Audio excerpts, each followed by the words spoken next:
Hello everyone. Today I wanted to share a project with you that I am doing for Bacraftygirl's YouTube stamp challenge.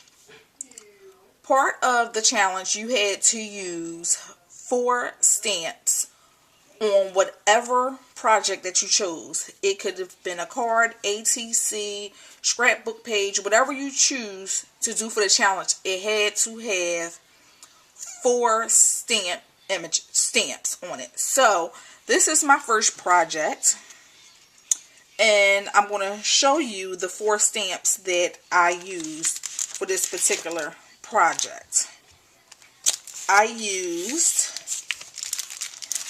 give me one moment here. Okay, the stamps that I used, I'm going to get those out of the way.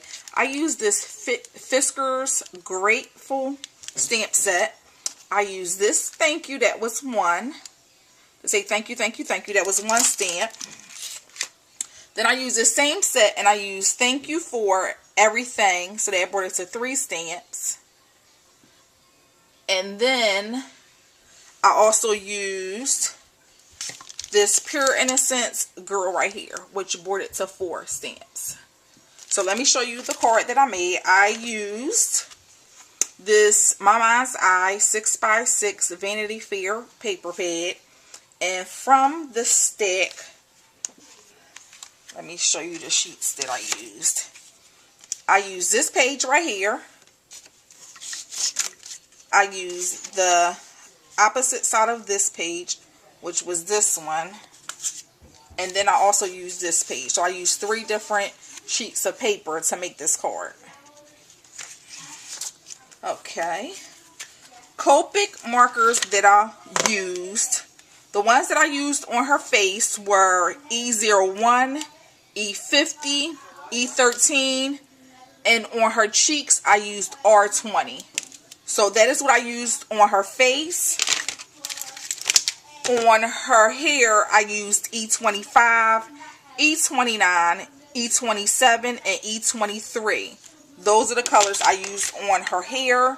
And then on her shoes, I used R85. That really goes great with this paper line. So whoever had this paper line, if you have R85, it goes great with the paper line. So this is the card that I made. I used some MFT Dynamics here. I used a Martha Stewart butterfly punch for hair and hair. I used paper piecing for her pants and her shirt. And I used R85 also for the ribbons in her hair. I used some twine.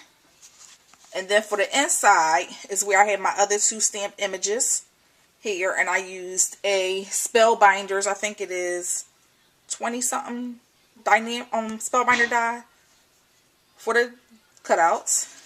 And then this is my other stamped image right here. They say thank you, thank you, thank you.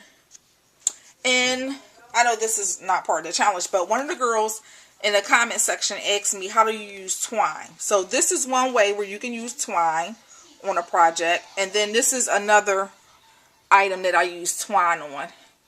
See, I used it here. And then I just tied a bow with my Bow Easy and made a bow here with the twine. So that's 2 different ways that you can use twine. So that is my first project, and I'll be back with another project because I have 3 projects. So stay tuned and head on over to Bacraftygirl challenge. I'll be right back.